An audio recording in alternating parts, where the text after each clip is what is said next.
is an elongated flat bone. Why it is called a flat bone? Because both of its upper table and lower table is made of compact bones, and as you can see, the middle part of the bone is made of spongy bone. So that's why it is called a that is why it's called a flat bone. It is usually 17 centimeter long in males and less in females. Now coming to the anatomical position, it is directed downwards, slightly forward. It is directed downwards, slightly forward, making the anterior median part of the thoracic cage. Now coming to its part, it has three parts. It has manubrium, it has body, and it has zip fibrosis, which is not present at this moment right now. Now coming to manubrium. The shape of the manubrium is quadrilateral. Actually, it has two surfaces. The anterior surface, the posterior surface, and four borders. That is the upper border, the lower border, and two lateral borders. এখানে মনে রাখার বিষয় হচ্ছে যখন আমরা border দেখাচ্ছি তখন আমরা এক আঙ্গুল দিয়ে দেখাবো, কারণ বর্ডার তো হচ্ছে একটা ছোট জায়গা, প্রস্থ কম, নট সো মাচ থিক। কিন্তু যখন আমরা সারফেস দেখাবো তখন আমরা একের বেশি আঙ্গুল দিয়ে দেখাবো, তিনটা বা দুইটা আঙ্গুল দিয়ে আমরা দেখাবো। এরপর আসা যাক হচ্ছে সারফেস গেল, বর্ডার গেল। এই যে এই ম্যানোব্রিয়াম থেকে যে কাজটা করা হয় এটা হচ্ছে বোন ম্যারো অ্যাসপিরেশন করা হয়। বোন ম্যারো অ্যাসপিরেশন কেন ম্যানোব্রিয়াম থেকে বেশি করা হয়? কারণ ম্যানোব্রিয়াম হচ্ছে সাবকিউটেনাস বলতে এর সামনে খুব বেশি বাধা বিপত্তি নাই, যেটার জন্য আমাদের ইনজুরি হবে এবং আমরা খুব সহজেই বোন ম্যারো অ্যাসপিরেশন করতে পারি। কিন্তু বাচ্চাদের ক্ষেত্রে এটা করা যাবে না, কারণ বাচ্চাদের ম্যানোব্রিয়াম এত বেশি ঠিক না। যেহেতু এত বেশি ঠিক না, তাহলে ম্যানোব্রিয়ামের এই পাশে যেহেতু আর্চ অফ এওর্টা আছে, তাহলে ওইটা ক্ষতিগ্রস্ত হয়ে যাওয়ার একটা সম্ভাবনা থাকে। এর জন্য বাচ্চাদের ক্ষেত্রে বোন ম্যারো অ্যাসপিরেশন ম্যানোব্রিয়াম থেকে করা হয় না।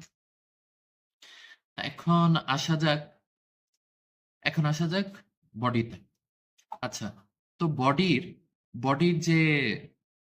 বডির কি আছে? বডির আছে দুইটা surface, the anterior surface, the posterior surface. আর বর্ডার বলতে গেলে এটার upper border, lower border, and two lateral borders. বডির সাইড ডিটারমিনেশন আমরা কিভাবে করব? বডির সাইড ডিটারমিনেশন করব, এটার যে ফ্রন্ট পার্টটা থাকবে, এটার যে মানে যেটা অ্যান্টেরিয়রলি থাকবে, এই অ্যান্টেরিয়র পার্টটা হবে রাফ। আর যেটা রাফ এবং convex, and the posterior part of the body is concave and smooth. এই যে এখানে দেখা যাচ্ছে যে এটা অনেক বেশি rough, it's not smooth. Comparatively এটা খুবই বেশি স্মুথ। এই যে rough,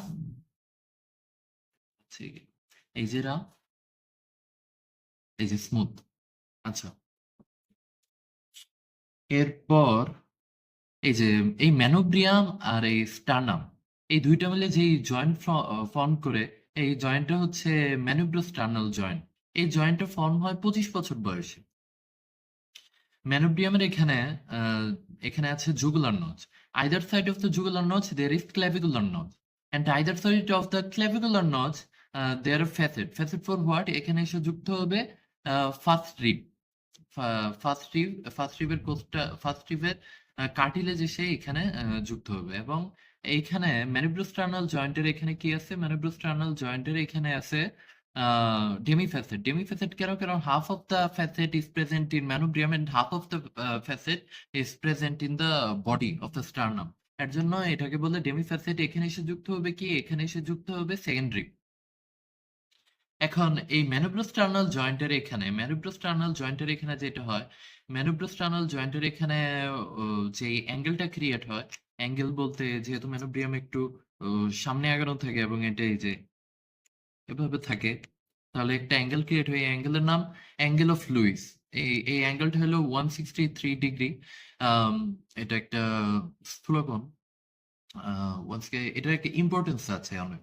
So the importance of angle of Lewis is it is present in the same plan as second rib, যেহেতু এখানে ডেমি ফ্যাসেট থাকে এবং সেকেন্ড রিবের সাথে এখানে যুক্ত হয়, so we can count the ribs from here. এখান থেকে আমরা রিবস গুনতে পারবো। অলসো আর কি, Arch of aorta starts here, arch of aorta starts and ends here, ascending aorta ends here, descending aorta begins here, trachea bifurcates into left and right bronchi, pulmonary trunk divides into two veins, pulmonary trunk divides here, azygous vein. Azygous vein is also present in this level. তো এই হলো angle of লুইসের গুরুত্ব। আচ্ছা, এখন আসা যাক কোথায়? এখন আসা যাক জিফয়েড প্রসেস। জিফয়েড প্রসেস থাকে এটার নিচে ফেসিং ডাউনওয়ার্ড। জিফয়েড প্রসেস আর manubrium, the body and the xiphoid process, এই দুইটা ফিউজ হয় 40 বছর বয়সে। তাই বলা যায় 40 বছর বয়সের আগে আমাদের পরিণতি আসে না। এখন আসা যাক muscle অ্যাটাচমেন্টে। Muscle attachment, the upper part of the manubrium has it attaches to the head of the sternocleidomastoid muscle, and here we can see it is pectoralis major muscle. এই pectoralis major muscle এর continuation হয় এই যে এখানে, এই যে এখানে যুক্ত হয়ে এটা নিচে এসে এসে এসে এসে এই পর্যন্ত, সেম এই সাইডেও এখান থেকে এসে এসে এখানে। এখন দ্য পোস্টেরিয়র সাইড যদি আমরা দেখি, পোস্টেরিয়র সাইডের upper part of the posterior side এখানে এসে যুক্ত হয় স্টার্নো হাইওয়েড, এবং এটার নিচে এসে যুক্ত হয় স্টার্নো থাইরয়েড মাসল। স্টার্নো হাইওয়েড আছে হাইওয়েড বোন, হাইওয়েড বোনের এরিয়া থেকে এটার অরিজিন হয়, এবং থাইরয়েড গ্ল্যান্ডের এরিয়া থেকে যেটা অরিজিন হয় ওই মাসলটা হচ্ছে স্টার্নো থাইরয়েড মাসল।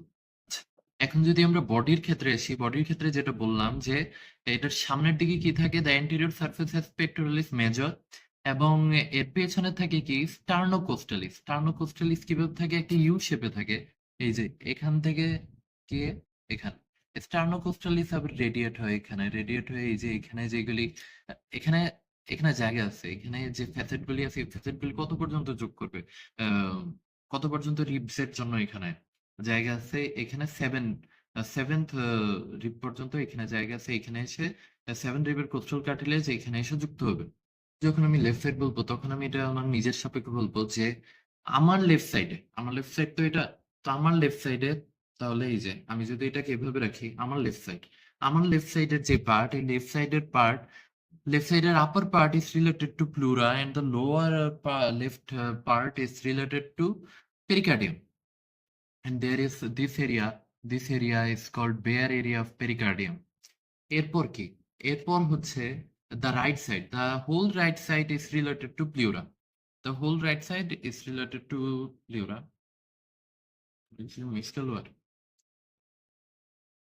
এখানে আরেকটা গুরুত্বপূর্ণ যে বিষয়টা আছে সেই বিষয় হচ্ছে এটার জয়েন্ট। তো প্রথম যে মোট 4টা জয়েন্ট এখানে আমাদের আলোচনা করতে হয়, যে স্টার্নোক্ল্যাভিকুলার জয়েন্ট। স্টার্নোক্ল্যাভিকুলার জয়েন্ট কি টাইপ অফ জয়েন্ট? স্টার্নাম আর ক্ল্যাভিকুলার মধ্যে যে জয়েন্ট হয় সেটা হচ্ছে স্টার্নোক্ল্যাভিকুলার জয়েন্ট। এটা হচ্ছে saddle type of synovial joint. এরপরে কি, এরপরে হচ্ছে ম্যানোব্রোস্টার্নাল জয়েন্ট। ম্যানোব্রিয়াম আর স্টার্নামের মধ্যে যে জয়েন্ট হয় এটা হচ্ছে সেকেন্ডারি কার্টিলেজেনাস জয়েন্ট। আর তারপরে স্টার্নামের বডি এবং জিফয়েড প্রসেস, এই দুইটার মধ্যে যে জয়েন্ট হয় সেটা হচ্ছে জাইফিস্টার্নাল জয়েন্ট। ওই জয়েন্টটা কি জয়েন্ট? ওই জয়েন্টটা হচ্ছে প্রাইমারি কার্টিলেজেনাস জয়েন্ট। এখন আসা যাক কন্ড্রোস্টার্নাল জয়েন্ট। কন্ড্রোস্টার্নাল জয়েন্ট কি? কন্ড্রোস্টার্নাল জয়েন্ট হচ্ছে এই যে স্টার্নামে এসে কি লাগবে? স্টার্নামে এসে লাগবে হচ্ছে কার্টিলেজ। কন্ড্রো যেহেতু, কন্ড্রো দিয়ে বোঝা যাচ্ছে যে এটা হচ্ছে কার্টিলেজ, তো কার্টিলেজ এসে জোড়া লাগবে যেহেতু, এর জন্য এটার নাম কন্ড্রোস্টার্নাল জয়েন্ট। কন্ড্রোস্টার্নাল জয়েন্ট হলো সব প্লেন টাইপ অফ জয়েন্ট, শুধু একটা এক্সেপশন আছে, ওটা হচ্ছে ফার্স্ট কন্ড্রোস্টার্নাল জয়েন্টটা কি? ফার্স্ট কন্ড্রোস্টার্নাল জয়েন্ট হচ্ছে প্রাইমারি কার্টিলেজেনাস জয়েন্ট, যেহেতু এটা এখানে লাগে, তো এটা হচ্ছে ফার্স্ট প্রাইমারি কার্টিলেজেনাস জয়েন্ট। এতটুকুই। Thank you.